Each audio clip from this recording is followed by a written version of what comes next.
Ibilisi salinipanda sana ningefanya nini? Unapanga bugani? Yapande. Oya, ni bonge moja la wimbo. Mimi kuimba sijui bwana, nimejaribu tu. Nyimbo inaitwa Afande, humo ndani kuna Pattern pamoja na Zuchu. Ni bonge moja la nyimbo. Ukienda kule TikTok watu wanafanya challenge sana. Wanakichafua sana watu, lakini ukienda kwenye Instagram pia sana. Story ni Pattern tu, media zinampa airtime. Ni namna fulani vidogo ametusua kinoma noma. So na huu ni mwanzo mzuri. Yes, mpaka WCB wameamua kumshika mkono. Kila sehemu ukienda Dogo Pattern, ukienda kwenye nini, ukienda kwenye mitandao ukiscroll, Ibilisi, Afande nini, mambo ndo kama hayo. So na leo pale Tanganyika Packers kuna bonge moja la show la Samia Serengeti Music Festival 2024. Tanganyika Packers pale kama unavyoona nyomi la watu wamekusanyika kama wote. Bonge moja la uwanja, bonge moja la stage, Jizo Sound pale imehusika. Sasa jambo moja kubwa ambalo linazungumziwa sana ni huyu Dogo Pattern kuvujisha voice note ya Zuchu.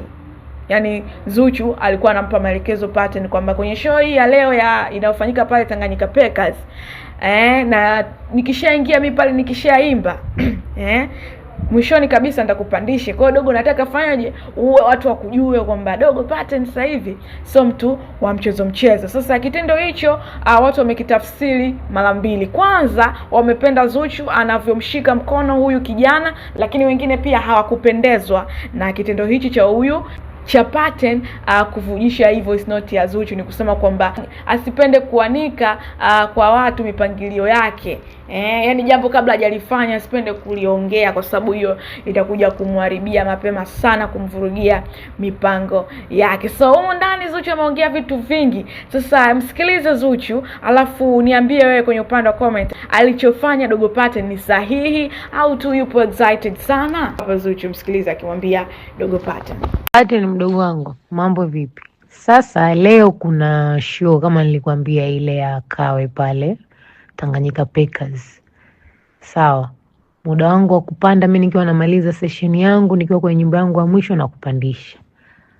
Unatakiwa uzingatie mazingatio ya kuua kwenye hii show. Nataka ukipanda pale uwe, yani sijui nikwambie vipi, tukitoka pale nataka habari iwe moja tu, wewe.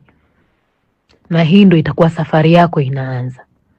Sasa kaa na DJ wako, sijui utafanya mazoezi vipi, fanya mazoezi vizuri, tengeneza confidence yako, muombe Mwenyezi Mungu wako, na kama hauna mavazi, njoo nyumbani mapema, nimeshamwambia mtu atakuletea nguo, kila kitu utakikuta hapa. Kwa hiyo relax, lakini nataka ukifika pale uwe, tukitoka pale iwe ndo safari yako, yani kwamba nyimbo imefanya vizuri, lakini pia ukawaoneshe watu kwamba mimi nina uwezo, sio kwamba nabebwa tu, lakini mimi nina uwezo. Sasa hii ndo safari yako inaanza. Ukiamua kucheza mwenyewe haya, lakini leo mimi nakupandisha, jitahidi sana urelax nini uwe, ili iwe safari yako ya mwanzo. Tukutane baadaye nyumbani hapa. Ongea na kaka Kim, mwasiliane kuhusu DJ wako kufika mapema ili akutane na Tony, wapande pale mapema kukagua sound system na kila kitu.